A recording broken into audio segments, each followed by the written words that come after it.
Hello guys, good morning. My name is Shravan and welcome to my YouTube channel Neuron. So guys, आज हम start करेंगे हमारा ये जो चैप्टर है रेस्पिरेशन इन प्लांट, इसका हम फोर्थ लेक्चर स्टार्ट करेंगे। तो गाइस, ये वाले लेक्चर वीडियो में हमारा टॉपिक का नाम रहने वाला है एरोबिक रेस्पिरेशन।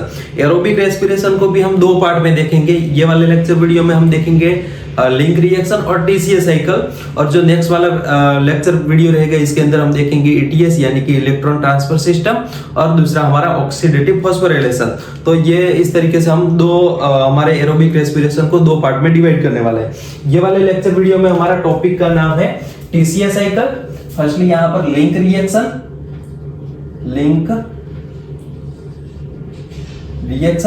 और दूसरा टीसीए साइकिल, जिसको हम क्रेब्स साइकिल भी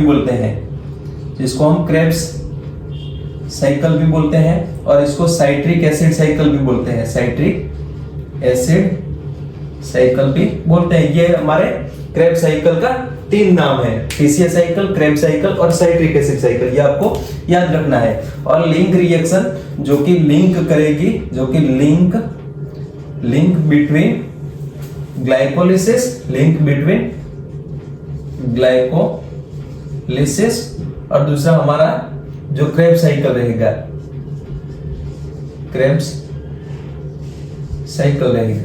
यानी कि क्रेब्स साइकिल और हमारा ग्लाइकोलिसिस, इन दोनों के बीच जो लिंक बनाता है ये हमारा लिंक रिएक्शन रहेगा। और टीसीए साइकिल यानी कि क्रेब्स साइकिल, इसको हम साइट्रिक साइकिल भी बोलेंगे। इसको हम आगे देखने वाले हैं।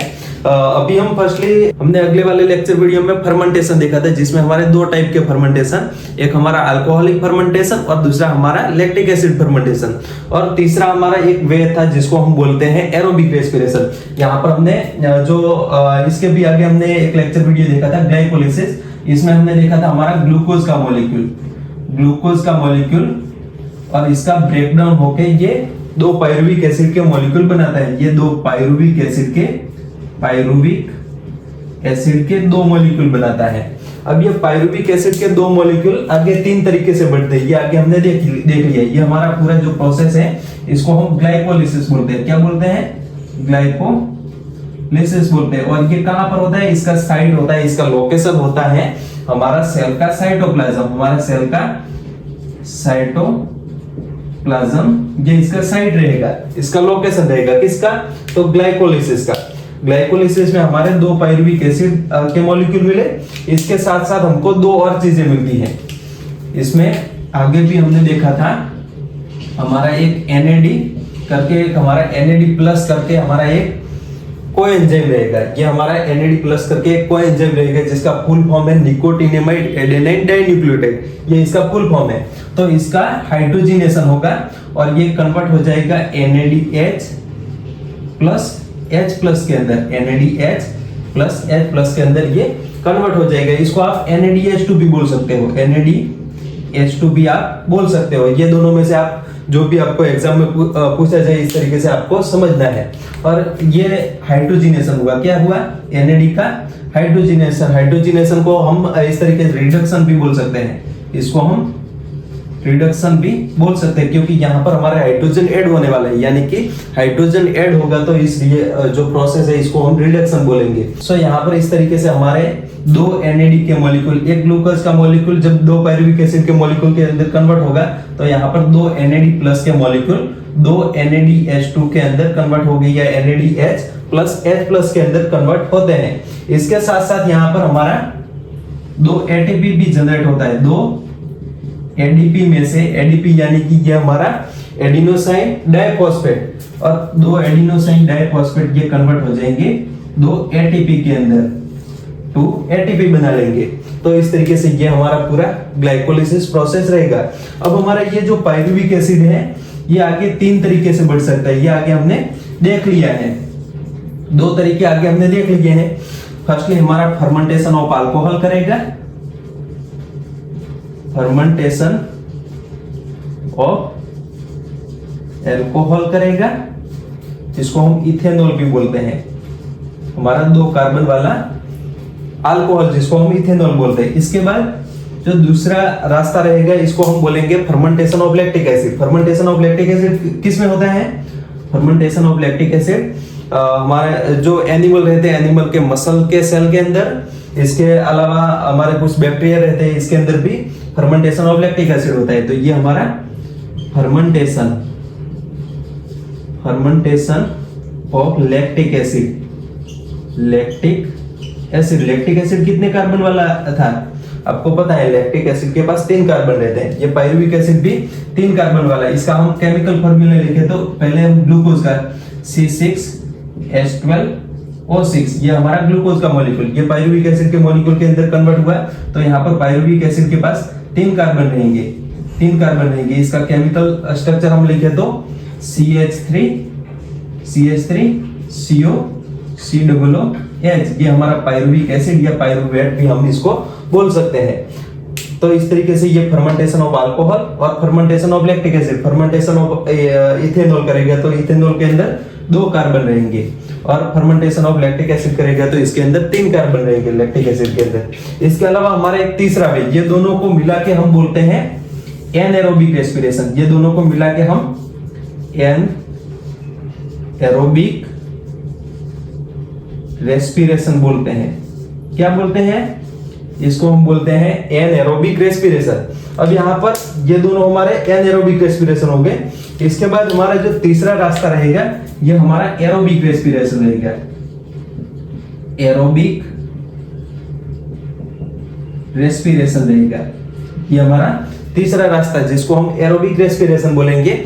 एरोबिक रेस्पिरेशन के अंदर क्या होगा? ये एनारोबिक रेस्पिरेशन के अंदर हमारा जो पायरुविक एसिड रहेगा, पायरुविक एसिड का ब्रेकडाउन, यानी कि ब्रेकडाउन या oxidation of pyruvic acid, breakdown या oxidation of pyruvic acid,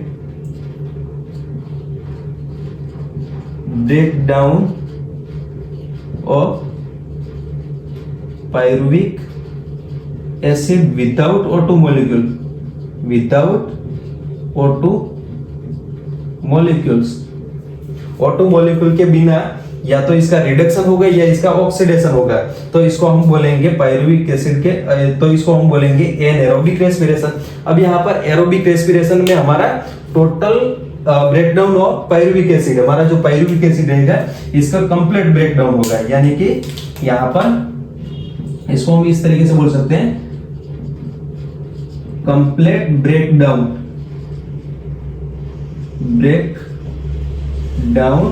of pyruvic acid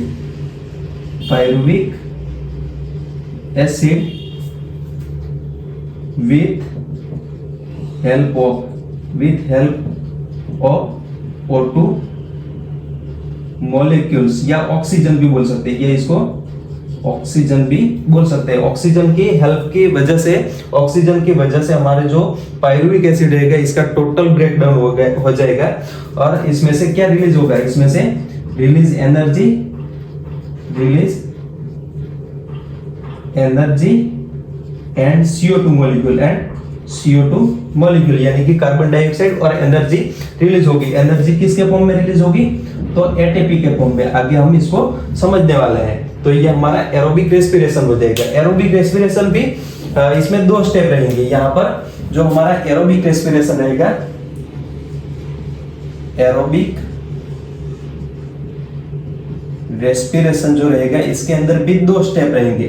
firstly TCA cycle होगा। फर्स्टली हमारा जो ये पायरुविक एसिड रहेगा इसका ब्रेकडाउन होगा, और ब्रेकडाउन होके पायरुविक एसिड में से NADH2 और FADH2 मिलेंगे। क्या मिलेंगे? हमारा कोएंजाइम NAD+ इसका रिडक्शन होगा और वो बना लेगा NADH2, और हमारा एक दूसरा रहेगा FAD, तो ये बना लेगा FADH2। तो इस तरीके से यहाँ पर हमारा पायरुविक एसिड का फर्स्टली यहाँ पर क्या होगा? Firstly TCA cycle, firstly TCA cycle होगा जिसको हम क्रेब्स साइकिल भी बोलेंगे, और दूसरा हमारा स्टेप रहेगा जिसको हम बोलेंगे ETS, यानी कि electron transfer system. Electron transfer system होगा, इलेक्ट्रॉन ट्रांसफर सिस्टम, और इसमें ऑक्सीडेटिव फॉस्फोराइलेशन होगा। ऑक्सीडेटिव फॉस्फोराइलेशन होगा। क्या होगा? ऑक्सीडेटिव फॉस्फोराइलेशन होगा, और ऑक्सीडेटिव फॉस्फोराइलेशन की वजह से यहाँ पर हमारे ATP बनेगी। क्या बनेगा? तो हमारे ATP बनेंगे। क्या बनेंगे? ATP, हमारा एनर्जी करेंसी ATP बनेगा। ये आपको पता है, ये आपको पता है ये किस प्रोसेस की वजह से बनेगा, ऑक्सीडेटिव फॉस्फोराइलेशन की वजह से हमारे एटीपी जनरेट होंगे। एटीपी जनरेट किस में से होंगे, तो यहाँ पर हमारा जो पायरुविक एसिड बना है, हमारा ये जो पायरुविक एसिड बना है ये जनरेट आगे पायरुविक एसिड टीसीए साइकिल के अंदर जाएगा, टीसीए साइकिल के अंदर जाएगा। यहाँ पर टीसीए साइकिल से पहले ये एक और प्रोसेस रहती है जिसको हम बोलेंगे यहाँ पर फर्स्ट वाला, ये सेकंड वाला रहेगा, ये तीसरा रहेगा। फर्स्ट वाला जो प्रोसेस रहेगा इसको हम बोलेंगे लिंक रिएक्शन, लिंक रिएक्शन बोलेंगे। अब यहाँ पर लिंक रिएक्शन और टीसीए साइकिल, इसके अंदर हमारा जो पायरुविक एसिड रहेगा इसका कंप्लीट ब्रेकडाउन होगा और कंप्लीट ब्रेकडाउन होके इसमें से जनरेट होंगे हमारे NADH2 और FADH2। यहाँ पर इसमें से बनेगी फॉर्मेशन ऑफ NADH2 या NADH plus H plus and FADH2 हमारा पायरुविक एसिड का ब्रेकडाउन होके हमारा जो फर्स्ट वाला स्टेज है जिसको हम ये हमारा जो लिंक रिएक्शन और टीसीए साइकिल, ये दोनों हमारे माइटोकॉन्ड्रिया के मैट्रिक्स में होंगे, इसको आगे हम देखेंगे। बट यहाँ पर हमारे जो लिंक रिएक्शन और टीसीए साइकिल ये दोनों माइटोकॉन्ड्रिया के मैट्रिक्स के अंदर होके इसमें से NADH2 और FADH2 ये दोनों जनरेट होते हैं। आगे ये जो NADH2 और FADH2 ये क्या करेंगे, तो ये हमारे जो इलेक्ट्रॉन रहेंगे इसमें जो भी हाइड्रोजिनेशन जो प्रोसेस हुआ है इसके दौरान हमारे पायरुविक एसिड में से हाइड्रोजन इलेक्ट्रॉन को साथ लेकर निकलते हैं। अब हमारे ये जो FADH2 और NADH2 ये हमारे जो इलेक्ट्रॉन ट्रांसफर सिस्टम है इसको हाइड्रोजन एंड इलेक्ट्रॉन इसको ट्रांसफर करेंगे NADH2 और FADH2 जो इलेक्ट्रॉन और हाइड्रोजन प्रोटॉन, इलेक्ट्रॉन और प्रोटॉन जो रहेंगे तो ये ट्रांसफर करेंगे हमारे इलेक्ट्रॉन ट्रांसफर सिस्टम के अंदर। और ये कहां पर होगा, तो इलेक्ट्रॉन ट्रांसफर सिस्टम ये हमारे जो माइटोकॉन्ड्रिया रहेगा इसका इनर मेम्ब्रेन में होगा। ये आपको पता है ये हमारा जो माइटोकॉन्ड्रिया रहता है वो डबल मेम्ब्रेन का स्ट्रक्चर रहता है और इसके इनर मेम्ब्रेन में हमारा इलेक्ट्रॉन ट्रांसफर सिस्टम और ऑक्सीडेटिव फॉस्फोराइलेशन होगा। ये सारी चीजें हम देखने वाले हैं, बट अभी के लिए जस्ट आपको ओवरव्यू में ये समझना है। तो इस तरीके से हमारे ये जो पूरा एरोबिक रेस्पिरेशन ये 3 स्टेप में लिंक रिएक्शन, टीसीए साइकिल और ETS यानी कि इलेक्ट्रॉन ट्रांसफर सिस्टम, और इसके साथ हम ऑक्सीडेटिव फॉस्फोराइलेशन को भी ले लेंगे। ओके, सो आपको ये समझ में आ गया होगा। अब इसके बाद हम देखें तो हमारा जो पायरुविक एसिड, ये पायरुविक एसिड कहां पर बनता है, पायरुविक एसिड बनता है हमारे सेल के साइटोप्लाज्म में। पायरुविक एसिड बनता है हमारे सेल के साइटोप्लाज्म में, क्योंकि यहाँ पर हमारा ग्लाइकोलिसिस प्रोसेस होता है। इसके बाद यहाँ पर जो formation of alcohol and formation of lactic acid ये दोनों भी हमारे सेल के साइटोप्लाज्म में ही होंगे। ये एनारोबिक दोनों हमारे जो प्रोसेस ये सेल के साइटोप्लाज्म में होगी, बट यहाँ पर एरोबिक रेस्पिरेशन के लिए जाना पड़ेगा। हमारा जो पायरुविक एसिड रहेगा ये माइटोकॉन्ड्रिया में रहेगा। Pyruvic acid transfer into mitochondria. किसके अंदर ट्रांसफर होता है, माइटोकॉन्ड्रिया के। बनता कहां पर है, बनता है हमारे साइटोप्लाज्म में, बट ट्रांसफर होता है माइटोकॉन्ड्रिया के मैट्रिक्स में। माइटोकॉन्ड्रिया के अंदर ट्रांसफर होता है और इसके बाद क्या होगा, इसका एरोबिक रेस्पिरेशन होगा। इसके बाद इसका एरोबिक रेस्पिरेशन होगा। इसको हम थोड़ा अच्छे तरीके से समझते हैं। ये आपको नोट करना है तो आप कर सकते हैं।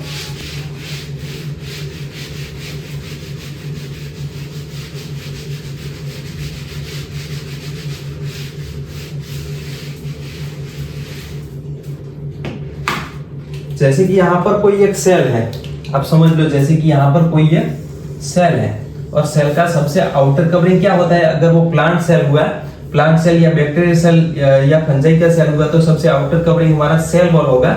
बट अगर एनिमल सेल हुआ तो हमारा सबसे आउटर कवरिंग जो रहेगा इसको हम बोलेंगे सेल मेम्ब्रेन। तो हमारा ये सेल मेम्ब्रेन समझ लो कि ये हमारा एनिमल सेल है, तो ये हमारा सेल मेम्ब्रेन है। सेल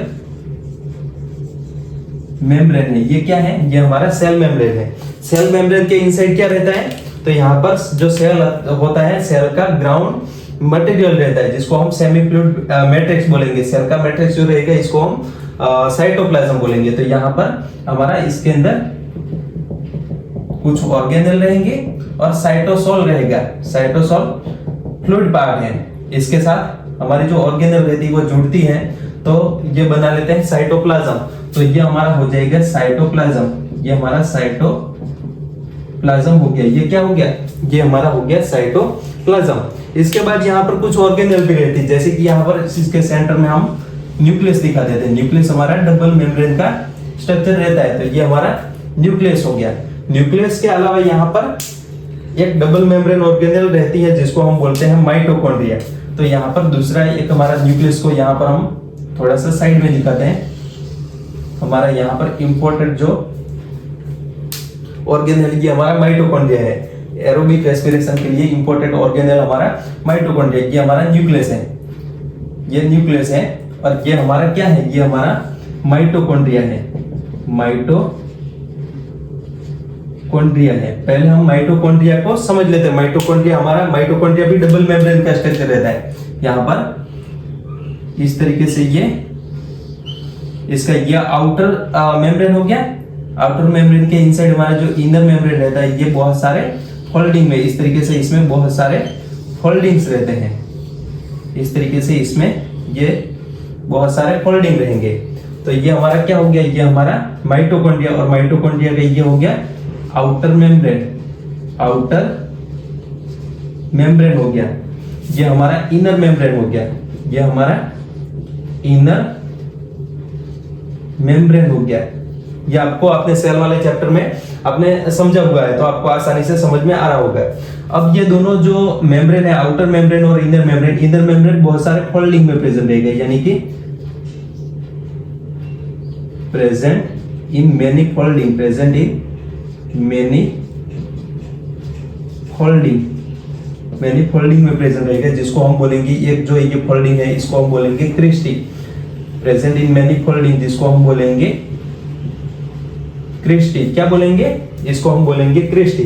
क्रिस्टी के ऊपर हमारे F1 एंड F0 पार्टिकल रहेंगे। क्रिस्टी के ऊपर हमारे F1 एंड F0 पार्टिकल रहेंगे। ये आपको आगे समझने वाले, अभी के लिए आप जस्ट इतना समझो, F1 एंड F0 पार्टिकल रहेंगे। F0 पार्टिकल ये हमारे इनर मेम्ब्रेन के अंदर इंटेग्रल रहेंगे, इंटेग्रल इन इनर मेम्ब्रेन, इन इनर मेम्ब्रेन या इनर लेयर, ये आपको समझना है। अब यहाँ पर ये जो दोनों लेयर है, दोनों मेम्ब्रेन है, इसके बीच हमारा ये जो स्पेस प्रेजेंट है इसको हम बोलेंगे inter membranes space, inter membranes space. इसको क्या बोलेंगे? इसको हम बोलेंगे इंटर मेम्ब्रेनस स्पेस। किसको बोलेंगे? तो आउटर मेम्ब्रेन और इनर मेम्ब्रेन दोनों के बीच हमारा जो स्पेस प्रेजेंट है इसको हम बोलेंगे इंटर मेम्ब्रेनस स्पेस। अब इसके बाद हमारा ये आपको जो inner membrane, outer membrane, inter membranes space, ये आपको समझ में आ गया होगा। इसके बाद यहाँ पर हमारा जो इनर मेम्ब्रेन रहेगा, इनर मेम्ब्रेन के इनसाइड हमारा जो स्पेस प्रेजेंट है, इनर मेम्ब्रेन के इनसाइड हमारा जो स्पेस प्रेजेंट है इसको हम बोलेंगे मैट्रिक्स। इसको क्या बोलेंगे? इसको हम बोलेंगे मैट्रिक्स। ये आपको समझना है। और मैट्रिक्स जो है ये हमारा सेमी फ्लूइड पार्ट है, सेमी फ्लूइड पार्ट है। इसके अंदर बहुत सारी चीजें होती है, इसके अंदर बहुत सारी चीजें होती है। इसमें हम बात करें तो फर्स्टली यहाँ पर सर्कुलर डीएनए होगा, सर्कुलर डीएनए होगा, आरएनए हो सकता है, यहाँ पर आरएनए होगा, डीएनए होगा, आरएनए होगा, यहाँ पर एंजाइम्स होंगे। तीसरे हमारे एंजाइम होंगे जिसको हम रेस्पिरेटरी एंजाइम बोलेंगे। क्या बोलेंगे? रेस्पिरेटरी एंजाइम बोलेंगे। क्या बोलेंगे? रेस्पिरेटरी एंजाइम बोलेंगे। इसके बाद फोर्थ हमारा इसमें रिबोसोम हो सकते हैं। क्या हो सकते हैं? रिबोसोम, रिबोसोम हो सकते हैं। रिबोसोम में भी स्पेशली हमारे 70s रिबोसोम आपको पता होना चाहिए। माइटोकॉन्ड्रिया के मैट्रिक्स के अंदर जो रिबोसोम रहेंगे ये हमारे 70s रिबोसोम रहेंगे। बाकी जो हमारे साइटोप्लाज्म में 80s रिबोसोम है, ये आपको पता है। अब यहाँ पर ये सारी चीजें किसमें होते हैं? तो ये हमारे जो सेल रहेंगे, सेल के माइटोकॉन्ड्रिया के मैट्रिक्स में, माइटोकॉन्ड्रिया के मैट्रिक्स में। मैट्रिक्स क्या है? तो हमारा इनर मेम्ब्रेन के इनसाइड जो स्पेस प्रेजेंट है जो कि सेमी फ्लूइड पार्ट है, तो इसको हम मैट्रिक्स बोलेंगे, माइटोकॉन्ड्रिया का मैट्रिक्स बोलेंगे। और इसमें ये सारी चीजें रहेंगी। अब यहाँ पर जब हमारा सेल के अंदर ग्लूकोज एंटर होगा, जैसे कि यहाँ पर हमने कुछ फूड खाया और हमारा ग्लूकोज डाइजेशन होके ग्लूकोज आता है हमारे सेल के साइटोप्लाज्म में। सेल के साइटोप्लाज्म में जैसे ही हमारा ग्लूकोज आया तो ग्लूकोज का ब्रेकडाउन यानी कि ग्लाइकोलिसिस होके यहाँ पर 2 पायरुविक एसिड हमको मिले थे। इसके साथ साथ हमको एटीपी और 2 NADH2 भी मिले थे, ये आपको समझना है। अब यहाँ पर पायरुविक एसिड जो रहेंगे ये बनेंगे हमारे सेल के साइटोप्लाज्म में, और ये साइटोप्लाज्म में बनेंगे इसके बाद एरोबिक रेस्पिरेशन करने के लिए। अगर इसका एनएरोबिक रेस्पिरेशन होता है यानी कि फर्मेंटेशन होता है तो ये साइटोप्लाज्म में ही इसका अल्कोहल फर्मेंटेशन या लैक्टिक एसिड फर्मेंटेशन हो जाएगा। बट अगर एरोबिक रेस्पिरेशन होता है, अगर ऑक्सीजन अवेलेबल होता है, तब हमारा ये पायरुविक एसिड ट्रैवल करके जाएगा, ये ट्रांसफर हो जाएगा हमारे सेल के माइटोकॉन्ड्रिया में। पायरुविक एसिड ये कहां पर चला जाएगा, ये ट्रांसफर हो जाएगा हमारे सेल के माइटोकॉन्ड्रिया के अंदर, माइटोकॉन्ड्रिया के मैट्रिक्स के अंदर। पायरुविक एसिड ट्रांसफर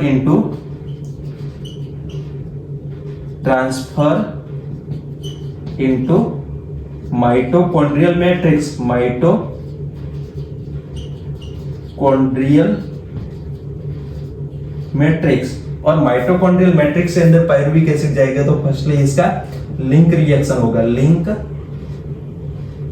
रिएक्शन होगा, और लिंक रिएक्शन के बाद यहां पर एसिटाइल कोएंजाइम बनेंगे, एसिटाइल कोएंजाइम ए बनेंगे, और ये ऑक्सैलो एसिटिक एसिड के साथ मिलके यहां पर हमारा एक साइकिल के अंदर एंटर होगा, और इसको हम टेसिया साइकिल या क्रेब साइकिल बोलेंगे, और इसको हम क्रेब साइकिल भी बोलेंगे। तो इस तरीके से यहाँ पर हमारा पूरा प्रोसेस रहने वाला है। माइटोकॉन्ड्रिया के अंदर ट्रांसफर होगा तो हमारा जो पायरुविक एसिड रहेगा, पायरुविक एसिड का माइटोकॉन्ड्रिया के मैट्रिक्स के अंदर क्या होगा, फर्स्टली यहाँ पर हमने देखा था लिंक रिएक्शन होगा, और लिंक रिएक्शन के बाद क्या जनरेट होगा, लिंक रिएक्शन के बाद जनरेट होगा एसिटाइल कोएंजाइम है, इसके साथ CO2 बनता है, NADH2 बनता है, इसको हम बाद में समझते हैं। बट अभी के लिए जैसे आप समझो एसिटाइल कोएंजाइम रहेगा, एसिटाइल कोएंजाइम के पास 2 कार्बन रहेंगे। यहाँ पर पायरुविक एसिड हमारा 3 कार्बन वाला था, तो इसमें एक CO2 मॉलिक्यूल भी रिलीज हो गई, या बाद में हम सब समझते हैं। बट अभी के लिए जैसे हमारा एसिटाइल कोएंजाइम, इसके बाद एसिटाइल कोएंजाइम इसका क्रेब साइकिल में एंटर होगा। एसिटाइल कोएंजाइम बना है, इसका ये एंटर होगा हमारे क्रेब साइकिल में। ये आपको समझ में आ गया हो तो इसको हम मिटा देते हैं, समझने के लिए हम मिटा देते हैं। तो हमारा एसिटाइल कोएंजाइम क्रेब साइकिल में एंटर होगा, क्रेब साइकिल में एंटर होगा, और क्रेब साइकिल में इसका टोटली ब्रेकडाउन होके इसमें से CO2 निकल जाएंगे, इसमें से NADH2 बनेंगे, FADH2 बनेंगी, ये सारी चीजें होंगी, ATP भी बनेंगे, आगे हम सारी चीजें देखने वाले हैं। बट ये क्रेब साइकिल के अंदर एंटर होगा, और क्रेब साइकिल के अंदर हमारा जो यहाँ पर क्या बनेगा, तो यहाँ पर CO2 एनर्जी वगैरह बनने वाला है, CO2 एनर्जी वगैरह बनने वाला है। एनर्जी मिलेगी वो फर्स्ट यहाँ पर NADH2 के फॉर्म में मिलेगी, NADH2 और FADH2। इसको आगे इसका ऑक्सीडेटिव फॉस्फोराइलेशन करेंगे और इसमें से एनर्जी निकलने वाले हैं। तो अभी के लिए जैसे आप समझो ये हमारे जो पायरुविक एसिड का ये सारी प्रोसेस कहाँ पर हुई, तो हमारे माइटोकॉन्ड्रिया के मैट्रिक्स में। ये आपको सारी चीजें समझ में आगे होगी। इसके बाद फर्स्टली हम समझते हैं लिंक रिएक्शन किसको बोलेंगे। फर्स्टली यहाँ पर लिंक रिएक्शन किसको बोलेंगे,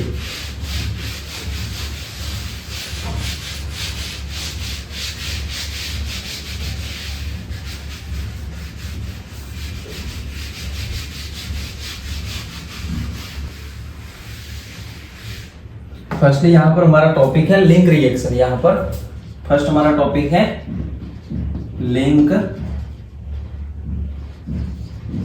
रिएक्शन किसको बोलेंगे, तो ये हमारी जो रिएक्शन है ये link between glycolysis, it is a link between glycolysis and crab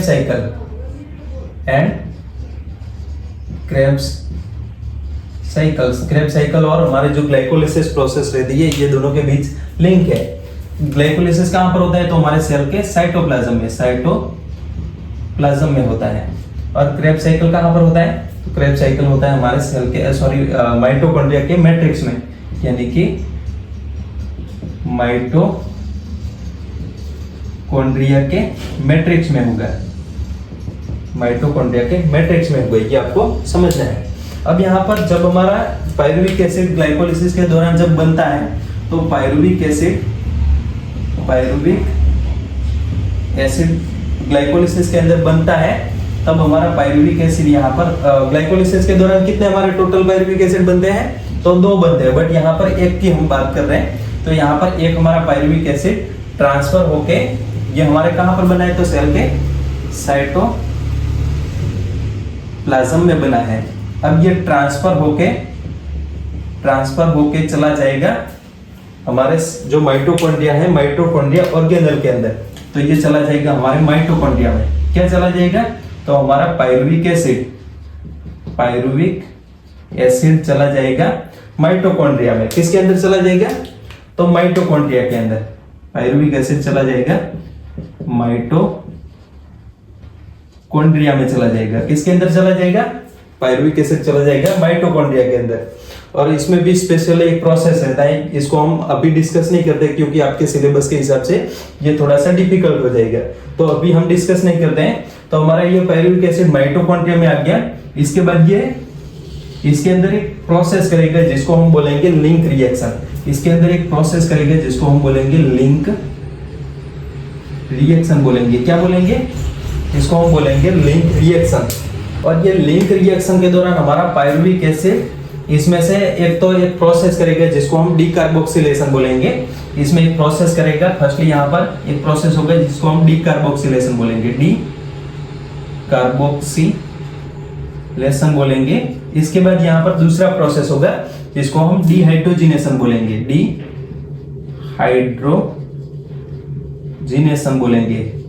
firstly यहाँ पर डीकार्बोक्सिलेशन होगा, तो यहाँ पर डीकार्बोक्सिलेशन पायरुविक एसिड में से होगा, तो यहाँ पर हमारा पायरुविक एसिड इसमें से एक CO2 मॉलिक्यूल, एक पायरुविक एसिड आपको समझना है स्पेशली, एक पायरुविक एसिड एक CO2 मॉलिक्यूल को रिलीज कर देता है, एक CO2 मॉलिक्यूल को रिलीज कर देता है। और ये अब पहले हमारे पायरुविक एसिड का केमिकल फॉर्मूला आपको पता है, CH3COCOOH, ये हमारा पायरुविक एसिड है। अब यहाँ पर इसके अंदर हमारे टोटल 3 कार्बन है। कितने कार्बन है, 3 कार्बन। यहाँ पर भी हमारे पायरुविक एसिड के पास 3 कार्बन है।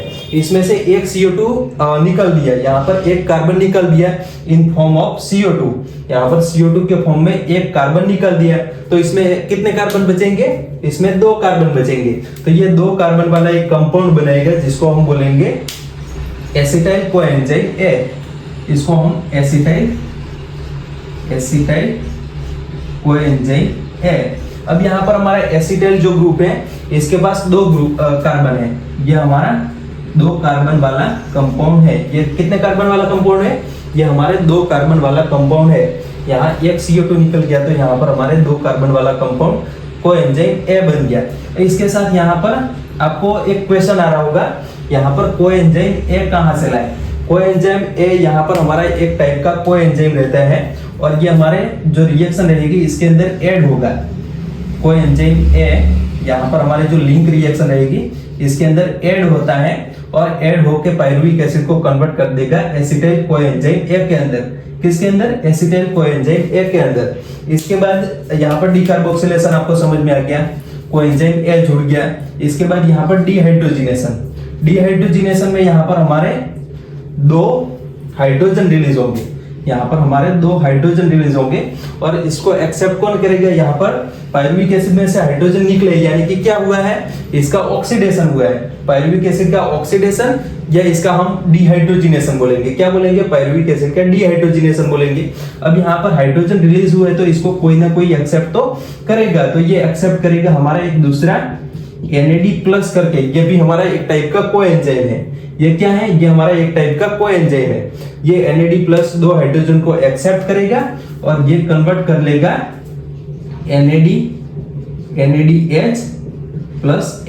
के अंदर, NADH+H+ के अंदर कन्वर्ट होगा। कहीं कहीं ये NADH2 भी लिखा होता है, NADH2 भी लिखा होता है, तो आपको ये समझना है। तो इस तरीके से यहाँ पर हमारा ये जो पूरा प्रोसेस है, यहाँ से लेके ये जो हमारा पूरा प्रोसेस है इसको हम बोलेंगे लिंक रिएक्शन, जिसके अंदर पायरुविक एसिड कन्वर्ट होता है एसिटाइल कोएंजाइम के अंदर, जिसके पास 2 कार्बन है, और इसमें से एक CO2 मॉलिक्यूल निकलेगा, 2 हाइड्रोजन निकलेंगे जिसको NAD एक्सेप्ट करेगा और NADH2 के अंदर कन्वर्ट कर देगा। अगर पायरुविक एसिड को आपकी बुक के अंदर दिए गए इसके हिसाब से लिखे तो यहाँ पर, और यहाँ पर एक और चीज, यहाँ पर जो एंजाइम काम करता है, यहाँ पर जो एंजाइम काम करता है इसको हम बोलेंगे पायरुविक एसिड का डीहाइड्रोजिनेशन हो रहा है। तो यहाँ पर मेन हमारा जो प्रोसेस है ये डीहाइड्रोजिनेशन है, तो इसको हम बोलेंगे पायरुवेट डीहाइड्रोजिनेस। यहाँ पर जो एंजाइम काम करेगा इसको हम बोलेंगे पायरुवेट डीहाइड्रोजिनेस। पायरुवेट या पायरुविक एसिड डीहाइड्रोजिनेस, डीहाइड्रोजिनेस, ये पूरा कॉम्प्लेक्स प्रोसेस रहता है। सो यहाँ पर इसको हम पायरुवेट डीहाइड्रोजिनेस कॉम्प्लेक्स भी इसको हम बोल सकते हैं। तो आपको एंजाइम का नाम याद रखना है। और इसके साथ यहाँ पर एक Mg2+ करके ये भी हमारा एक आयनिक कोएंजाइम है, ये भी हमारा एक आयनिक कोएंजाइम है, तो ये भी आपको याद रखना है। Mg2+ और पायरुवेट डीहाइड्रोजिनेस इसको कैटालाइज करके एसिटाइल कोएंजाइम बनेंगे। इसको आपके बुक में दिया है, इसके हिसाब से लिखे तो यहाँ पर pyruvic acid plus NAD plus NAD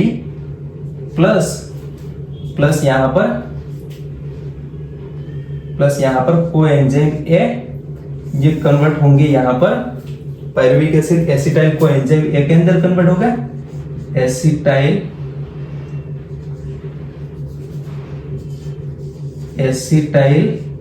coenzyme A plus यहाँ पर एक हमको NADH2 मिलेगा, NADH प्लस H+ इसको हम बोलेंगे, और दूसरा यहाँ पर हमारा एक CO2 मॉलिक्यूल रिलीज होगा, प्लस यहाँ पर हमारा एक CO2 मॉलिक्यूल रिलीज होगा। तो इस तरीके से हमारा ये रिएक्शन रहेगा, और ये इसको कैटालाइज करता है Mg2+ और पायरुविक एसिड डीहाइड्रोजिनेस, इसको हम रेड पेन से दिखाते हैं। तो यहाँ पर Mg2+ और पायरुविक एसिड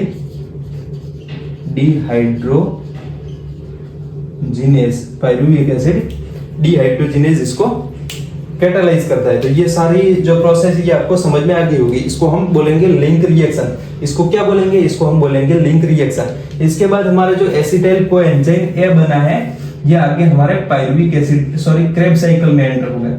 ये आगे हमारे क्रेब्स साइकिल के अंदर एंटर होगा। किस तरीके से एंटर होता है इसको हम समझते हैं, इसको हम मिटा देते हैं, और हमारा दूसरा जो प्रोसेस है इसको हम लिखते हैं TCA साइकिल या क्रेब्स साइकिल, इसको हम समझते हैं।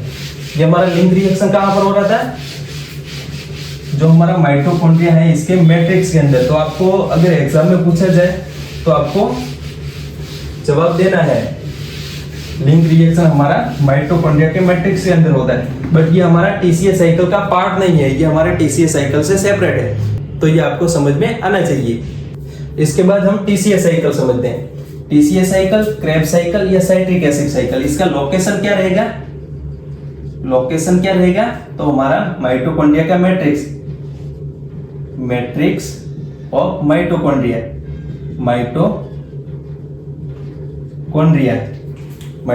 के मैट्रिक्स के अंदर इसका लोकेशन रहेगा। अब ये TCA साइकिल फर्स्टली हमारे जो लिंक रिएक्शन है, लिंक रिएक्शन के दौरान हमारा एसिटाइल कोएंजाइम A बना था। Acetyl coenzyme A ऑक्जेलो acetic acid के साथ, ऑक्जेलो एसिटिक एसिड, ये आपको इसका फुल फॉर्म लिखना हो तो ऑक्जेलो एसिटिक एसिड OAA, ये इसका शॉर्ट फॉर्म है। तो इसके साथ मिलके यहाँ पर हमारा स्टार्ट करेगा क्रेब्स साइकिल स्टार्ट करेगा। क्या करेगा? क्रेब्स साइकिल स्टार्ट करेगा। क्रेब्स साइकिल को हम समझते हैं।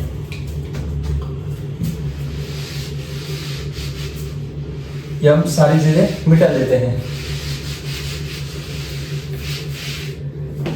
फर्स्टली यहाँ पर आप फिर से एक बार समझ लो, हम लिंक रिएक्शन को भी इसके अंदर दिखा देते हैं तो आपको आसानी से समझ में आएगा। फर्स्टली यहाँ पर हमारा पायरुविक एसिड रहेगा। पायरुविक एसिड के पास कितने कार्बन है? तो 3 कार्बन है। कितने कार्बन है? 3 कार्बन। आपको इसका केमिकल फॉर्मूला भी याद हो गया होगा। अब पायरुविक एसिड आगे डीकार्बोक्सिलेशन, फर्स्टली यहाँ पर डीकार्बोक्सिलेशन करेगा, यानी कि यहाँ पर एक CO2 मॉलिक्यूल रिलीज हुए और यहाँ पर 2 हाइड्रोजन निकाले गए, यानी कि इसका डिहाइड्रोजिनेशन हुआ। डिहाइड्रोजिनेशन होगा तो यहाँ पर ये कन्वर्ट हो जाएगा, यहाँ पर 2 हाइड्रोजन को NAD+ इसको एक्सेप्ट करता है। ये सारी चीजें लिंक रिएक्शन में हमने देख लिया है। तो ये 2 हाइड्रोजन को एक्सेप्ट करेगा और ये बन जाएगा NADH2 या NAD, अभी हम NADH2 ही लिखते हैं। NADH+ आप लिख सकते हैं या NADH2 भी आप लिख सकते हैं। तो यहाँ पर 2 प्रोसेस हुई, एक डीकार्बोक्सिलेशन, दूसरा यहाँ पर डिहाइड्रोजिनेशन। ये दोनों चीजें हुई। इसके साथ यहाँ पर एक हमारा और चीज यहाँ पर जुड़ेगा, जिसको हम बोलेंगे, एक और चीज जुड़ेगा, इसको हम बोलेंगे कोएंजाइम ए। यहाँ पर कोएंजाइम ए करके हमारा कोएंजाइम जुड़ता है और पायरुविक एसिड बन जाता है। ये कन्वर्ट होता है एसिटाइल कोएंजाइम ए के अंदर। किसके अंदर कन्वर्ट होता है? तो एसिटाइल कोएंजाइम ए के अंदर। एसिटाइल कोएंजाइम ए के अंदर ये कन्वर्ट होता है। एसिटाइल कोएंजाइम के पास कितने कार्बन है? 2 कार्बन है। ये आपको याद कर लेना है। एसिटाइल कोएंजाइम के अंदर 2 कार्बन है। अब यहाँ पर एसिटाइल कोएंजाइम ए आगे यहाँ पर हमारा साइट्रिक एसिड साइकिल के अंदर कन्वर्ट होगा। इसको पहले यहाँ पर हम ये समझ लेते हैं, इसको क्या क्या बोलते हैं। पहले ये साइकिल को हम क्या बोलते हैं? पहले तो यहाँ पर TCA साइकिल, इसका नाम है TCA साइकिल है। इसके बाद दूसरा इसका नाम है, ये फर्स्ट नाम, ये दूसरा नाम है क्रेब्स साइकिल, क्रेब्स साइकिल भी बोलते हैं। और तीसरा इसका नाम है citric acid cycle, citric acid cycle. ये तीनों नाम क्यों होते हैं? फर्स्टली यहाँ पर TCA साइकिल इस वजह से हम बोलेंगे क्योंकि यहाँ पर फर्स्ट हमारा जो बनने वाला है हमारा कंपाउंड, ये हमारा साइट्रिक एसिड। फर्स्टली यहाँ पर इसको साइट्रिक एसिड साइकिल इसलिए बोलते हैं क्योंकि ये फर्स्ट बनने वाला है, फर्स्ट बनने वाला है। तो इस वजह से इसको हम साइट्रिक एसिड साइकिल बोलेंगे, जो कि 6 कार्बन का रहेगा, 6 कार्बन का। अब ये साइट्रिक एसिड के स्ट्रक्चर में हम देखेंगे तो साइट्रिक एसिड का स्ट्रक्चर इस तरीके से रहेगा। यहाँ पर जो साइट्रिक एसिड रहेगा इसका स्ट्रक्चर इस तरीके से रहेगा, CH2 COOH, ये हमारा एक कार्बोक्सिलिक ग्रुप, दूसरा यहाँ पर COH COOH और तीसरा यहाँ पर CH2 COOH। अब यहाँ पर इसके अंदर, इसके स्ट्रक्चर में हम देखें तो इसके पास 3 कार्बोक्सिलिक ग्रुप है। कितने कार्बोक्सिलिक ग्रुप है? 1, 2 और 3। तो साइट्रिक एसिड का दूसरा नाम है ट्राई कार्बोक्सिलिक एसिड। यहाँ पर 3 कार्बोक्सिलिक एसिड के ग्रुप है, सो इस वजह से इसको हम बोलेंगे ट्राई कार्बोक्सिलिक एसिड। इसको हम ट्राई कार्बोक्सिलिक एसिड बोलते हैं। इसका शॉर्ट फॉर्म है TCA, यानी कि ट्राई कार्बोक्सिलिक एसिड। ये TCA हो गया। अब यहाँ पर इसको साइकिल लगा दे तो साइट्रिक एसिड साइकिल हो गया।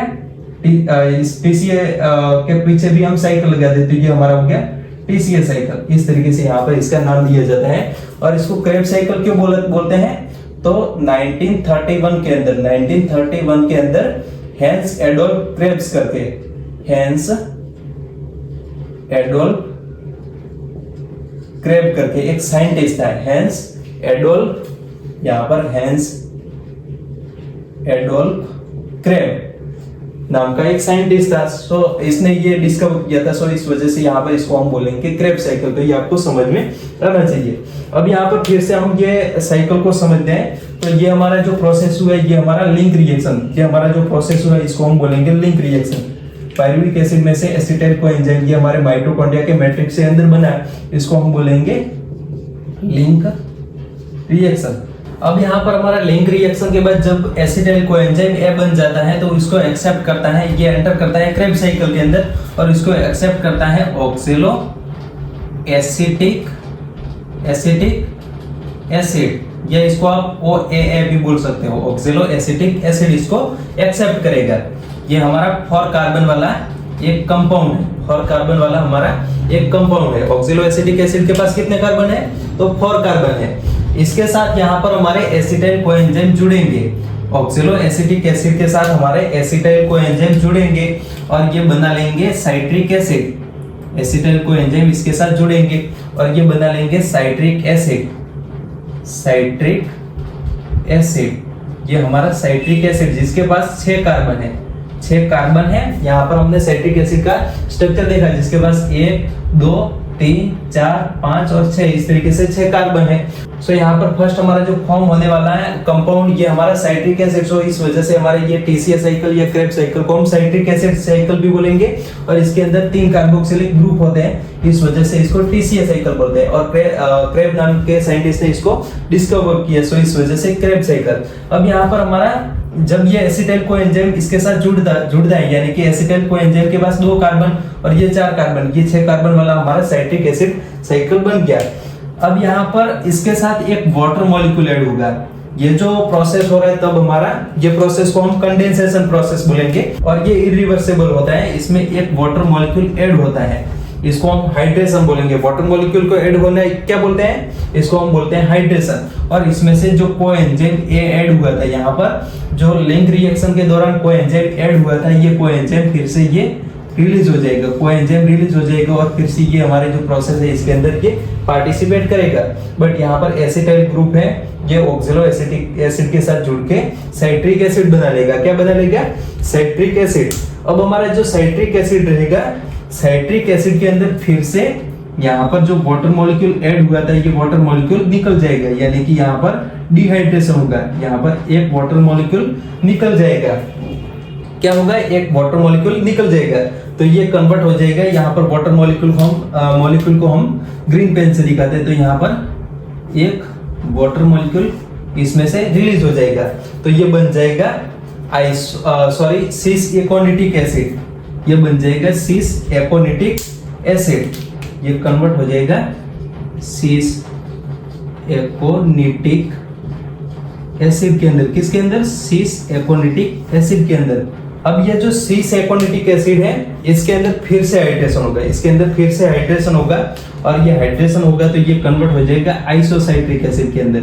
ये कन्वर्ट होगा आइसोसाइट्रिक एसिड के अंदर। ये हमारा साइट्रिक एसिड है, ये हमारा आइसोसाइट्रिक एसिड है। सिस एकोनिटिक एसिड के पास भी 6 कार्बन होते हैं और ये हमारा आइसोसाइट्रिक एसिड है, इसके पास भी 6 कार्बन है, क्योंकि यहाँ पर हमारे एक भी कार्बन निकला नहीं है। और यहाँ पर क्या होगा, यहाँ पर एक वाटर मॉलिक्यूल हमने ऐड किया तो यहाँ पर हमारा हाइड्रेशन प्रोसेस होगा। कि कौन सा प्रोसेस होगा, हाइड्रेशन प्रोसेस होगा।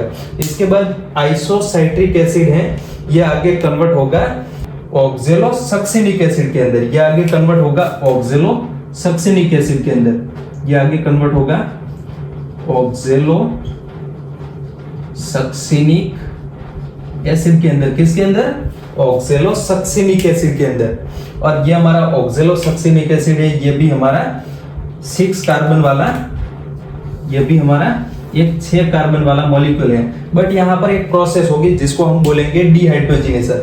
आइसोसाइट्रिक एसिड जब ऑक्सैलोसक्सिनिक एसिड के अंदर कन्वर्ट होता है तब यहाँ पर हमारा एक प्रोसेस होता है जिसके अंदर 2 हाइड्रोजन रिलीज होते हैं। यहाँ पर हमारे 2 हाइड्रोजन रिलीज होते हैं, इसको हम ब्लैक पेन से दिखाते हैं। तो यहाँ पर 2 हाइड्रोजन रिलीज हुए। अब ये 2 हाइड्रोजन को फिर से NAD+ इसको एक्सेप्ट करेगा, यानी कि NAD+ का रिडक्शन होगा और ये बना लेगा NADH2।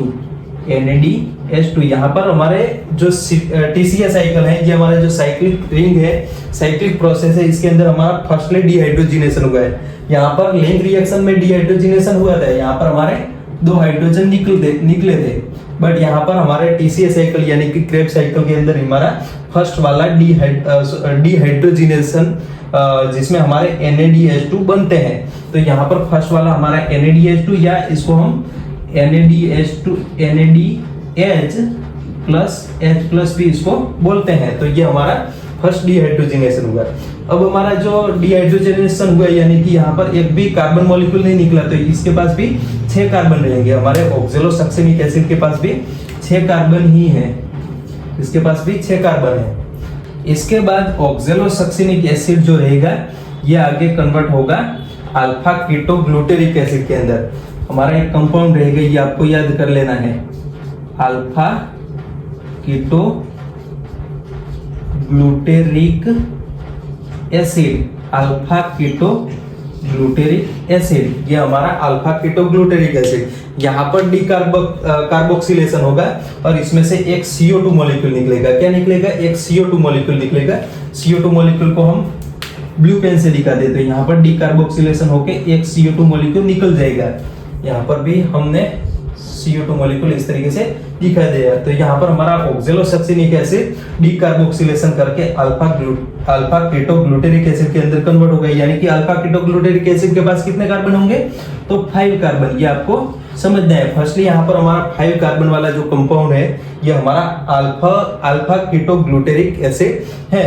अब यहाँ पर अल्फा कीटोग्लूटेरिक एसिड के अंदर बहुत सारी एक कॉम्प्लेक्स रिएक्शन होगी और ये कन्वर्ट होगा वैसे सक्सिनेल को एंजाइम ए के अंदर कन्वर्ट होता है, बट ये प्रोसेस को भी हम यहाँ पर साथ में ले लेते हैं और ये कन्वर्ट होगा अल्फा कीटोग्लूटेरिक एसिड कन्वर्ट होगा सक्सिनिक एसिड के अंदर। ये कन्वर्ट होगा सक्सिनिक एसिड के अंदर। अल्फा कीटोग्लूटेरिक एसिड आगे कन्वर्ट होता है सक्सिनिक एसिड के अंदर। सक्सिनिक एसिड के पास कितने कार्बन होते हैं? तो यहाँ पर सक्सिनिक एसिड के पास 4 कार्बन होते हैं। फर्स्ट हमारा जो बनने वाला 4 कार्बन वाला कंपाउंड ये हमारा सक्सिनिक एसिड है। तो ये हमारा सक्सिनिक एसिड के पास 4 कार्बन। अब यहाँ पर 5 कार्बन में से 4 कार्बन बने हैं, यानी कि यहाँ पर एक CO2 मॉलिक्यूल निकलेगा। तो यहाँ पर हमारा अल्फा कीटोग्लूटेरिक एसिड में से एक CO2 मॉलिक्यूल रिलीज होता है।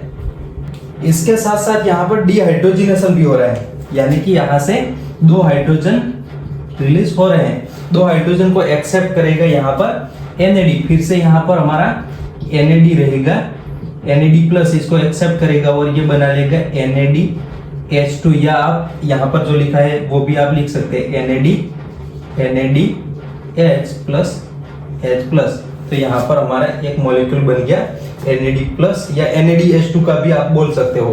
तो NADH प्लस H+ का मॉलिक्यूल बन गया, या NADH2 का मॉलिक्यूल बन गया। अब यहाँ पर 2 प्रोसेस हुई, एक हमारा डीकार्बोक्सिलेशन, दूसरा हमारा डिहाइड्रोजिनेशन। कब प्रोसेस हुए? तो हमारा अल्फा कीटोग्लूटेरिक एसिड जब सक्सिनिक एसिड के अंदर कन्वर्ट होता है तब। अब यहाँ पर इसके साथ हमारा तीसरा एक प्रोसेस होगा। यहाँ पर हमारा तीसरा एक प्रोसेस होगा जिसको हम बोलेंगे फॉस्फोराइलेशन। इसको हम बोलेंगे फॉस्फोराइलेशन। तो ये फॉस्फोराइलेशन के दौरान यहाँ पर हमारा एक मॉलिक्यूल रहेगा जिसको हम बोलेंगे GDP। ये हमारा इकोनॉमिक वाला GDP नहीं है, ग्रॉस डोमेस्टिक प्रोडक्ट वाला हमारा GDP नहीं है। ये हमारा ग्वानोसाइड डाइफॉस्फेट, जिस तरीके से ADP है तो इस तरीके से हमारा GDP। ग्वानोसाइड अगर हमारा नाइट्रोजनस बेस रहता है तो इसको हम बोलेंगे ग्वानोसाइड डाइफॉस्फेट, और ये कन्वर्ट होता है इसके साथ एक इनऑर्गेनिक फॉस्फेट ग्रुप जुड़ता है। इनऑर्गेनिक फॉस्फेट ग्रुप जुड़ता है और ये कन्वर्ट होता है GTP में, ग्वानोसाइड ट्राइफॉस्फेट। ये हमारा GTP हो गया। अब ये GTP जब बनता है तो GTP ये हमारा सबस्ट्रेट लेवल रिएक्शन रहेगी। ये हमारा सबस्ट्रेट लेवल रिएक्शन रहेगा। अब ये GTP बना तो ये तुरंत इसका जो फॉस्फेट ग्रुप रहेगा, इस फॉस्फेट ग्रुप को ये डोनेट कर देगा ATP को। यहाँ पर एक ADP रहेगा। ये ADP, ये जो GTP के पास जो phosphate group, inorganic phosphate group आया है, ये तुरंत दे देगा ADP को और ये बना लेगा ATP। यानी कि हमारा जो एंड प्रोडक्ट रहेगा ये ATP रहेगा। या तो आपको GTP लिखना है या ATP लिखना है, ये दोनों में से आपको कोई एक लिखना है। तो यहाँ पर हमारा जो एंड प्रोडक्ट रहेगा ये ATP रहेगा। ATP किस में से बनेगा? तो यहाँ पर GDP का फॉस्फोराइलेशन हो रहा है, इसमें एक ऑर्गेनिक फॉस्फेट ग्रुप जुड़ रहा है तो ये बन रहा है GTP, और GTP में से GTP का डीफॉस्फोराइलेशन होगा। इसमें से एक फॉस्फेट ग्रुप जो इनऑर्गेनिक फॉस्फेट ग्रुप जुड़ा है वो ADP को डोनेट कर देगा और ADP का फॉस्फोराइलेशन होगा और ये बन जाएगा ATP। तो इस तरीके से यहाँ पर हमारा एक ATP बना है। तो ये हमारा फर्स्ट वाला ATP यहाँ पर बनता है। इसके बाद यहाँ पर हम देखें तो हमारा जो सक्सिनिक एसिड है, सक्सिनिक एसिड आगे कन्वर्ट होता है फ्यूमरिक एसिड में। सक्सिनिक एसिड जिसके पास 3 कार्बन है ये आगे कन्वर्ट होता है फ्यूमरिक एसिड में। फ्यूमेरिक एसिड में कन्वर्ट होगा। फ्यूमेरिक एसिड ये भी हमारा 4 कार्बन वाला कंपाउंड है। फ्यूमेरिक एसिड के अंदर हम देखें तो यहाँ पर सक्सिनिक एसिड जब फ्यूमरिक एसिड के अंदर कन्वर्ट होता है तब यहाँ पर डिहाइड्रोजिनेशन होता है। इसमें 2 हाइड्रोजन रिलीज होते हैं, बट ये 2 हाइड्रोजन अभी तक हमारा NAD इसको एक्सेप्ट कर रहा था, बट यहाँ पर हमारा एक FAD करके रहेगा, एक FAD करके मॉलिक्यूल रहेगा जिसको हम बोलेंगे flavin adenine dinucleotide. Flavin adenine dinucleotide ये एक्सेप्ट करके बना लेगा FADH2। तो यहाँ पर डिहाइड्रोजिनेशन के दौरान हमको दो तरह के हमारे कंपाउंड मिले, एक हमारा FADH2 और दूसरा हमारा NADH2। ये NADH+H+ आप इसको बोल सकते हैं। ये हमारा प्रोसेस हुआ जिसके अंदर डिहाइड्रोजिनेशन हमारा फर्स्ट वाला ऐसा प्रोसेस है जिसके अंदर हमारा FAD इसको दो हाइड्रोजन को एक्सेप्ट करेगा और ये बना लेगा FADH2। इसके बाद हमारा जो फ्यूमरिक एसिड या फ्यूमरेट इसको हम बोल सकते हैं, तो ये आगे कन्वर्ट होता है मैलिक एसिड में। मैलिक एसिड में कन्वर्ट होता है। किस में कन्वर्ट होता है? तो मैलिक एसिड। ये भी हमारा 4 कार्बन वाला कंपाउंड है। मैलिक एसिड आगे ऑक्सैलो एसिटिक एसिड के अंदर कन्वर्ट होगा, ये आगे हम देखने वाले। बट यहाँ पर फ्यूमरिक एसिड जब मैलिक एसिड के अंदर कन्वर्ट होता है तब यहाँ पर हाइड्रेशन होता है। फिर से यहाँ पर दूसरा, यहाँ पर हमारा ये दोनों वाटर मॉलिक्यूल ये ऐड हुआ है। Oxalo acetic acid acetyl co enzyme A के साथ जुड़ता है, यानी कि कंडेंसेशन की जो प्रोसेस होती है इसके अंदर वाटर मॉलिक्यूल ऐड होता है। बट यहाँ पर साइट्रिक एसिड जब 6 एकोनिटिक एसिड के अंदर कन्वर्ट होगा तो हमारा वाटर मॉलिक्यूल फिर से रिलीज हो जाएगा। यहाँ पर हमारा जो तीसरा स्टेप है इसके अंदर हमारा H2 मॉलिक्यूल एक ऐड हो रहा है। ये दोनों को तो हम निकाल देते हैं क्योंकि ये ऐड हो रहा है फिर से निकल रहा है, बट यहाँ पर ये हमारा ऐड हो रहा है। तो यहाँ पर ये फर्स्ट वाला ऐड हो रहा है, इसके बाद यहाँ पर दूसरा वाला ऐड हो रहा है। यहाँ पर ये हमारा फिर से एक, जब फ्यूमरिक एसिड मैलिक एसिड के अंदर या फ्यूमरेट मेलेट के अंदर कन्वर्ट होते हैं फिर तब यहाँ पर हमारा दूसरा वाटर मॉलिक्यूल ऐड होता है। ये हमारा सेकंड वाला वाटर मॉलिक्यूल, ये हमारा फर्स्ट वाला हाइड्रेशन, इसको हम हाइड्रेशन बोलेंगे। ये वाटर निकलना है यानी कि डिहाइड्रेशन, वाटर ऐड होना है यानी कि हाइड्रेशन। तो ये हमारा फर्स्ट वाला हाइड्रेशन, ये हमारा सेकंड वाला हाइड्रेशन। अब यहाँ पर मैलिक एसिड जब ऑक्सैलो एसिटिक एसिड के अंदर कन्वर्ट होगा तब यहाँ पर फिर से हाइड्रोजिनेशन हो रहा है। यहाँ पर फिर से डिहाइड्रेशन नहीं, यहाँ पर फिर से डिहाइड्रोजिनेशन हो रहा है, यानी कि 2 हाइड्रोजन इसमें से फिर से निकल रहे हैं और इसको एक्सेप्ट करने वाला अब हमारा फिर से NAD+ रहेगा। तो ये NADH2 बना लेगा, NADH2 या NADH+H+, इसको आप ये भी बोल सकते हो। तो इस तरीके से ये हमारा जो पूरा प्रोसेस है ये फिर से ऑक्सैलो एसिटिक एसिड बना लेगा, फिर से हमारा ये पूरा साइकिल बनेगा। पायरुविक एसिड, फिर से यहाँ पर हमारा दूसरा पायरुविक एसिड आएगा, तीसरा pyruvic acid acetyl co enzyme A के अंदर कन्वर्ट होगा, फिर से ये ऑक्सैलो एसिटिक एसिड के अंदर कन्वर्ट होगा, इसके साथ ऐड होगा और साइट्रिक एसिड बना लेगा। इस तरीके से हमारा ये पूरा जो साइकिल है ये कंटिन्यूस चलता रहेगा, जिसको हम बोलेंगे क्रेब्स साइकिल, जिसको हम बोलेंगे क्रेब्स साइकिल बोलेंगे, और इसको हम बोलेंगे TCA साइकिल, TCA साइकिल। ये हमारा TCA साइकिल, क्रेब्स साइकिल, और इसको हम साइट्रिक एसिड साइकिल भी, साइट्रिक एसिड साइकिल भी बोल सकते हैं। तो यहाँ तक आपको ये सारी जो चीजें ये आपको समझ में आ गई होगी। अब यहाँ पर ये हमारा एक पायरुविक एसिड का हमने देखा। अगर यहाँ पर 2 पायरुविक एसिड, अगर यहाँ पर 2 पायरुविक एसिड लेते हैं तो हमारा ये जो पूरी प्रोसेस है इसको हम 2 से मल्टीप्लाई कर देंगे, यानी कि यहाँ पर हमारा ये 2 पायरुविक एसिड हो गया। अब यहाँ पर हमारा डिहाइड्रोजिनेशन हो रहा है, यानी कि हमारा 2H+ आ रहा है, तो इसको भी यहाँ पर हमारे 2 NAD एक्सेप्ट करेंगे और 2 NADH2 बना लेंगे। 2 हमारे कोएंजाइम A यूज होंगे, 2 हमारे CO2 यूज होंगे, 2 हमारे एसिटाइल कोएंजाइम A बनेंगे। फिर से ये सारी जो प्रोसेस ये 2 से मल्टीप्लाई होंगे, यानी कि हमारा टोटल हम बात करें तो हमारे ये टोटल जो प्रोसेस है इसके दौरान कितने NADH2 मिले, यहाँ पर कितने डिहाइड्रोजिनेशन हो रहे हैं। हमारा ये जो टोटल प्रोसेस है, टोटल प्रोसेस के दौरान हमारा कितना डिहाइड्रोजिनेशन हो रहा है, इसको हम यहाँ पर ये सारी चीज आपको एक बार दिमाग में बैठा लो। इसके बाद हम समझते हैं, इसको अच्छे तरीके से समझते हैं।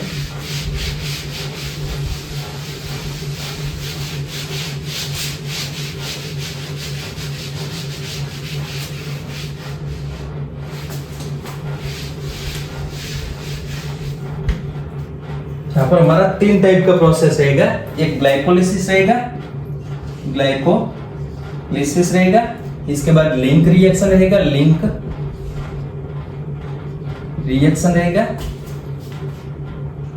और तीसरा हमारा क्रेब्स साइकिल रहेगा, क्रेब्स साइकिल रहेगा। ग्लाइकोलिसिस के दौरान एक ग्लूकोज का मॉलिक्यूल, यहाँ पर ग्लाइकोलिसिस के दौरान एक ग्लूकोज का मॉलिक्यूल दो पायरुविक एसिड बनाता है, दो पायरुविक एसिड बनाता है। इसके साथ साथ यहाँ पर दो एटीपी भी बनाता है, दो एटीपी बनाता है और दो NADH प्लस बनाता है। तो ये हमारे ग्लाइकोलिसिस प्रोसेस के दौरान रहेंगी। अब ये इसके बाद जो पायरुविक एसिड आगे यहाँ पर जैसे कि लिंक रिएक्शन करता है, तो यहाँ पर पायरुविक एसिड का एक मॉलिक्यूल, जैसे कि ये एक पायरुविक एसिड का मॉलिक्यूल और ये दूसरा पायरुविक एसिड का मॉलिक्यूल, दोनों पायरुविक एसिड के मॉलिक्यूल यहाँ पर पायरुविक एसिड के मॉलिक्यूल लिंक रिएक्शन के अंदर पार्टिसिपेट करते हैं। पायरुविक एसिड के मॉलिक्यूल लिंक रिएक्शन के अंदर पार्टिसिपेट करते हैं और ये बना लेते हैं। फर्स्टली यहाँ पर एसिटाइल कोएंजाइम ए बनेगा, इसके साथ यहाँ पर हमारा एक NADH2 एक एसिटाइल कोएंजाइम ए बनेगा, इसके साथ यहाँ पर हमारा दूसरा बन रहा था CO2, यहाँ पर एक हमारा CO2 बन रहा था और एक हमारा NADH प्लस H प्लस बन रहा था। तो ये हमारे एक पायरुविक एसिड से बन रहे थे। और सेम ऐसी चीज हमारे दूसरा पायरुविक एसिड का मॉलिक्यूल रहेगा, इसके अंदर भी लिंक रिएक्शन के दौरान यहाँ पर एक हमारा एसिटाइल कोएंजाइम बनेगा, एसिटाइल कोएंजाइम ए बनेगा, एक हमारा CO2 बनेगा और एक हमारा NADH प्लस बनेगा। ये आपको समझ में आ रहा होगा। तो इस तरीके से ये हमारा ग्लाइकोलिसिस का हम सेपरेट कर देते हैं। ये हमारा ग्लाइकोलिसिस का है। इसके बाद ये लिंक रिएक्शन जो कि हमारे माइटोकॉन्ड्रिया के मैट्रिक्स के अंदर होती है। इसके बाद क्रेब्स साइकिल को हम देखते हैं। अब यहाँ पर हमारा एसिटाइल कोएंजाइम ए बनाइए आगे जाएगा क्रेब्स साइकिल के अंदर। Acetyl coenzyme A Krebs cycle में जाएगा, एसिटाइल कोएंजाइम ए ये क्रेब्स साइकिल में जाएगा और क्रेब्स साइकिल के बाद ये दो CO2 बना लेगा, दो CO2 मिलेंगे। इसके अलावा हमारे 3 NADH प्लस मिलेंगे। इसके अलावा एक हमारा FADH2 मिलेगा। ये सारी चीज हमने देखी है। फर्स्ट यहाँ पर हमारा डीकार्बोक्सिलेशन कहाँ पर होता है, तो हमारा जो ऑक्जेलोसक्सिनिक एसिड जब अल्फा कीटोग्लूटेरिक एसिड के अंदर कन्वर्ट होता है तब, और हमारा अल्फा कीटोग्लूटेरिक एसिड जब कन्वर्ट होता है सक्सिनिक एसिड के अंदर तब, तो ये दो जगह पर हमारा CO2 रिलीज होगा। और हमारे 3 NADH2 कहाँ पर बनते हैं, तो फर्स्ट वाला हमारा जो NADH2 बनेगा ये हमारा जब हमारा आइसोसाइट्रिक एसिड ऑक्जेलोसक्सिनिक एसिड के अंदर कन्वर्ट होता है तब। दूसरा हमारा जो अल्फा कीटोग्लूटेरिक एसिड जब कन्वर्ट होता है सक्सिनिक एसिड के अंदर तब। और तीसरा हमारा NADH2 बनेगा जब हमारा फ्यूमेरिक एसिड हमारा जो मैलिक एसिड कन्वर्ट होता है ऑक्जेलो एसिटिक एसिड के अंदर तब। तो हमारा इस तरीके से 3 जगह पर हमारे NADH2 मिलेंगे। एक हमारा FADH2 मिलेगा। FADH2 कहाँ पर मिलेगा, तो FADH2 हमारा जो सक्सिनिक एसिड जो फ्यूमेरिक एसिड होता है इसके अंदर कन्वर्ट होता है तब, सक्सिनिक एसिड फ्यूमेरिक एसिड के अंदर कन्वर्ट होता है तब हमारा FADH2 मिलेगा। और इसके साथ हमको एक ATP भी मिल रहा है, यहाँ पर एक ATP भी हमको मिलेगा। ये हमारा पूरा प्रोसेस है। ये हमारे एक एसिटाइल कोएंजाइम ए का जब ऑक्सीडेशन हुआ तब मिला। तो हमारा यहाँ पर दूसरा ये एसिटाइल कोएंजाइम ए रहेगा, इसका भी सेम प्रोसेस रहेगा और ये भी क्रेब्स साइकिल के अंदर एंटर करेगा। एसिटाइल कोएंजाइम ए और ये क्रेब्स साइकिल के अंदर एंटर करेगा, तो ये भी 2 CO2 बना लेगा, 3 NADH2 बना लेगा, NADH2 ये NADH प्लस बना लेगा, एक FADH2 बना लेगा और एक ATP बना लेगा। ATP कब बनता है, ATP हमारा जो अल्फा कीटोग्लूटेरिक एसिड जब सक्सिनिक एसिड के अंदर कन्वर्ट होता है तब हमारा ATP बनता है और वो बनता है GTP। बनने के बाद GTP में से डीफॉस्फोराइलेशन होगा और वो फॉस्फेट ग्रुप चला जाएगा हमारा ADP के ऊपर और इस तरीके से हमारा ATP बनेगा। तो ये हमारा जो पूरा प्रोसेस रहेगा इसको हम समझेंगे।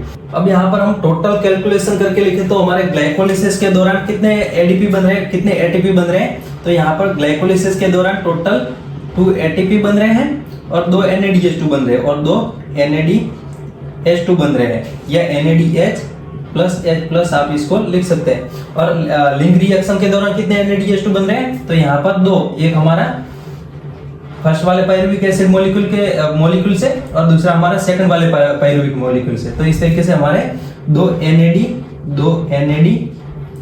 NADH प्लस H प्लस बनेंगे और इसके साथ हमारे 2 CO2 मॉलिक्यूल रहेंगे, 2 CO2 मॉलिक्यूल यहाँ पर रहेंगे।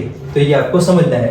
इसके बाद क्रेब साइकिल के अंदर, क्रेब साइकिल के अंदर हमारा एक ग्लूकोज का मॉलिक्यूल यहाँ पर इस तरीके से हम टोटल कैलकुलेशन करें तो हमारे टोटल 2 और 2 4 CO2 मिलेंगे, 4 CO2 मिलेंगे, 3 और 3 6 हमारे NADH2 मिलेंगे, 3 और 3 6 हमारे NADH प्लस मिलेंगे और हमारे एक और एक 2 हमारे FADH2 मिलेंगे, 2 हमारे FADH2 मिलेंगे और हमारे 2 ATP मिलेंगे, ये हमारा एक और दूसरा हमारा ये। तो इस तरीके से 2 ATP मिलेंगे। अगर आपको एग्जाम में क्वेश्चन पूछा जाए कि क्रेब साइकिल के अंदर टोटल कितने ATP बनते हैं, तो आपको आंसर लिखना है 2। कितने FADH2 बनते हैं, तो आपको आंसर लिखना है 2 FADH2 बनते हैं। कितने NADH2 बनते हैं, तो आपको आंसर लिखना है 6 NADH2 बनते हैं। इसके बाद कितने CO2 बनते हैं, एक ग्लूकोज के मॉलिक्यूल से कितने CO2 बनते हैं, तो 4 CO2। अगर आपको एक पायरुविक एसिड से पूछा जाए, एक पायरुविक एसिड से क्रेब साइकिल के दौरान कितने CO2 मॉलिक्यूल बनेंगे, तो यहाँ पर 2 CO2, आपको आंसर लिखना है 2 CO2, ये आपको आना चाहिए। अगर आपको पूछा जाए कि लिंक रिएक्शन के दौरान कितने NADH2 बनते हैं, एक ग्लूकोज के मॉलिक्यूल से 2 NADH2 बनेंगे, एक पायरुविक एसिड से 1 NADH2 बनेगा, तो ये आपको समझना है। और ग्लाइकोलिसिस के दौरान हमारे एक ग्लूकोज के मॉलिक्यूल से बनेंगे 2 NADH प्लस या NADH2 भी आप बोल सकते हैं। अब यहाँ पर आपको इस तरीके से भी क्वेश्चन पूछा जा सकता है, ये हमारे जो ग्लाइकोलिसिस ये हमारे साइटोप्लाज्म में हो रहा है और हमारा लिंक रिएक्शन और क्रेब साइकिल ये दोनों हमारे माइटोकॉन्ड्रिया के मैट्रिक्स में हो रहा है, मैट्रिक्स में हो रहा है। तो अगर आपको क्वेश्चन पूछा जाए कि माइटोकॉन्ड्रिया के मैट्रिक्स के अंदर कितने NADH2 बनते हैं, तो यहाँ पर ये दोनों आपको लिखने हैं, 2 हमारे लिंक रिएक्शन के दौरान और 6 हमारे क्रेब साइकिल के दौरान। तो यहाँ पर ग्लाइकोलिसिस के मैट्रिक्स के दौरान यहाँ पर हमको टोटल 8, एक ग्लूकोज के मॉलिक्यूल से 8 NADH प्लस मिलेंगे और यहाँ पर कितने FADH2 मिलेंगे, तो FADH2 तो यहाँ पर एक ग्लूकोज के मॉलिक्यूल से हमको 2 FADH2 ही मिलेंगे और ATP कितने मिलेंगे, तो ATP हमको मिलेंगे यहाँ पर 2 ATP ही मिलेंगे, 2 ATP मिलेंगे। ये किस कंडीशन में, तो हमारे मैट्रिक्स में, मैट्रिक्स के अंदर कितने NADH2 और FADH2 या एक ग्लूकोज के मॉलिक्यूल से क्या क्या प्रोडक्ट मिल सकती हैं, ये है।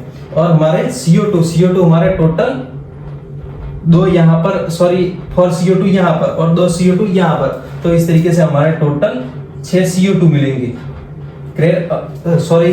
माइटोकॉन्ड्रिया के मैट्रिक्स के अंदर हमारे 6 CO2 मिलेंगे। बट अगर आपको स्पेसिफिक पूछा जाए कि क्रेब साइकिल के दौरान कितने CO2 मिलते हैं, तो एक ग्लूकोज के मॉलिक्यूल से 6 CO2 मिलेंगे और एक एसिटाइल कोएंजाइम से हमको मिलेंगे 2 CO2। कितने मिलेंगे, 2 CO2। तो इस तरीके से ये आपको आना चाहिए, ये आपकी जो पूरी प्रोसेस ये आपको समझ में आनी चाहिए। और अगर टोटल ये पूरा प्रोसेस है जिसको हम एरोबिक रेस्पिरेशन बोलेंगे, तो ये एरोबिक रेस्पिरेशन के दौरान टोटल कितने NADH2 मिलते हैं, तो ये सारे आपको NADH2 गिन लेने। ग्लाइकोलिसिस के 2 हमारे लिंक रिएक्शन के यानी कि 4 और 6 यहाँ पर, तो यहाँ पर टोटल हमारे 10 NADH2 हुए। कितने, 10 NADH2 हुए। ये हमारी पूरी प्रोसेस के दौरान, टोटल प्रोसेस के दौरान ये हमारे 10 NADH2 मिलते हैं। FADH2 के नंबर तो नहीं चेंज होंगे क्योंकि ये हमारे ओनली क्रेब साइकिल के दौरान ही बनते हैं। और ATP के नंबर चेंज होंगे, ATP के नंबर यहाँ पर क्रेब साइकिल में 2 होंगे और 2 यहाँ पर हमारे ग्लाइकोलिसिस में, तो हमारे टोटल 4 ATP मिलेंगे। और टोटल हमारे CO2 की बात करें तो यहाँ पर ग्लाइकोलिसिस में कोई भी CO2 नहीं बन रहा है, लिंक रिएक्शन में 2 CO2 बन रहे हैं, एक ग्लूकोज के मॉलिक्यूल से 2, बट अगर एक पायरुविक एसिड का पूछे तो यहाँ पर 1 CO2। तो ये आपको समझना है, एग्जाम में इस तरीके से ट्रिक करके आपको क्वेश्चन पूछे जा सकते हैं। और टोटल हमारा एक ग्लूकोज के मॉलिक्यूल से टोटल CO2 कितने निकलेंगे, तो हमारे क्रेब्स साइकिल ये सारी जो प्रोसेस है इसको मिला के हम बोले तो हमारे टोटल 6 CO2 मॉलिक्यूल रिलीज होंगे। तो ये आपको समझ में आना चाहिए। इसके बाद आपके बुक के अंदर एक रिएक्शन दिया है, आपके बुक के अंदर एक रिएक्शन दिया है, इसको हम समझते हैं।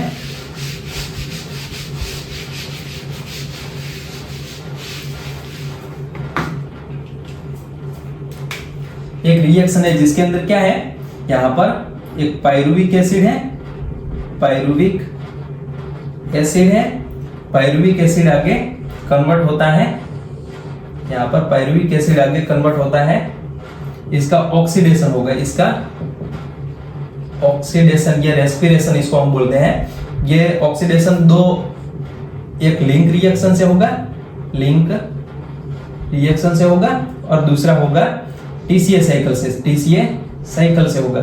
और ये पूरे प्रोसेस के दौरान हमको मिलते हैं पायरुविक एसिड, इसके साथ यहाँ पर हम पूरा ये जोड़ लेते हैं। फर्स्टली यहाँ पर हमारे पायरुविक एसिड, इसके साथ कितने NADH जुड़ेंगे, तो 4 NAD प्लस जुड़ेंगे, एक हमारा FAD प्लस जुड़ेगा, FAD जुड़ेगा, इसके साथ यहाँ पर एक हमारा ADP जुड़ेगा, एक हमारा ADP जुड़ेगा।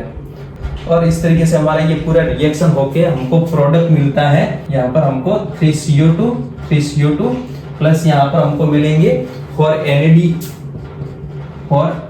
NADH प्लस यहाँ पर 4 NADH प्लस 4H प्लस, इसके साथ हमको एक हमारा FAD मिलेगा, एक हमारा FADH2 मिलेगा, और हमारे 2 ATP मिलेंगे, और हमारे एक ATP मिलेगा, एक ATP मिलेगा, ADP प्लस यहाँ पर एक इनऑर्गेनिक फॉस्फेट ग्रुप भी तो रहेगा, तो यहाँ पर एक हमारा ATP मिलेगा। इस तरीके से यहाँ पर हमारा ये प्रोडक्ट मिलने वाला है, ये आपको समझ में आना चाहिए। ये हमारे एक पायरुविक एसिड का हमने पूरा ऑक्सीडेशन समझाया। ये हमारा प्रोसेस कहाँ पर होता है, तो हमारे माइटोकॉन्ड्रिया के मैट्रिक्स में, ये मैट्रिक्स में होता है। इसके पहले यहाँ पर हमारा ग्लाइकोलाइसिस हो रहा था, ग्लाइकोलाइसिस, ग्लूकोज का ग्लाइकोलाइसिस होगा और 2 पायरुविक एसिड के मॉलिक्यूल मिलेंगे। अगर पूरे ग्लूकोज का यहाँ पर लिखना है तो ये सारी जो प्रोसेस है इसको हमको 2 से मल्टीप्लाई करके लिख देना है, तो ये हमारी पूरी प्रोसेस हो जाएगी। 2 पायरुविक एसिड के लिए यहाँ पर हमारे 2 से मल्टीप्लाई करके हम लिख सकते हैं। तो ये आपको समझ में आना चाहिए, ये हमारे पूरी प्रोसेस, इसको हम क्रेब्स साइकिल और लिंक रिएक्शन बोलते हैं। सो इस तरीके से ये हो गया हमारा लिंक रिएक्शन और क्रेब्स साइकिल, जिसको हम TCA साइकिल भी बोलते हैं। और नेक्स्ट वीडियो में हमारा ये जो NADH2 और FADH2, ये हमारे NADH2 और FADH2, यहाँ पर एक और चीज है, 2 वाटर मॉलिक्यूल ऐड करना है, 2 वाटर मॉलिक्यूल भी ऐड करना है। आपके बुक के अंदर 2 वाटर मॉलिक्यूल हमने देखा था, हमारे 2 जगह पर हाइड्रेशन हो रहा था, ये हमने आगे TCA साइकिल में देखा है। तो ये हमारा 2 जगह पर हाइड्रेशन, तो 2 वाटर मॉलिक्यूल भी यहाँ पर हम ऐड कर लेते हैं। तो इस तरीके से यहाँ पर हमको ये हमारा प्रोडक्ट मिलेगा। और ये हो गया, इसके बाद प्रोडक्ट में हमारा ये दोनों 4 NADH2 और एक FADH2, ये हमारा इससे जो इलेक्ट्रॉन एंड प्रोटॉन ट्रांसफर होगा, और आगे ये ETS की ओर होगा, ETS में जाएगा, और ETS में जाके इसका ऑक्सीडेटिव फॉस्फोराइलेशन होगा, ऑक्सीडेटिव फॉस्फोराइलेशन होगा। इसको हम आगे समझते हैं। अभी तक यहाँ पर आपको ये सारी चीज समझ में आ गई होगी। अगर इसमें से कोई आपको प्रॉब्लम है या आपको कोई समझ में चीज नहीं आ रही है तो आपको कमेंट बॉक्स के अंदर कमेंट करना है, इसको और अच्छे तरीके से मैं समझाने की कोशिश कर सकता हूँ। सो तब तक अगर ये वीडियो पसंद आए तो please like my video, subscribe my channel and hit the bell icon. Okay, thank you guys.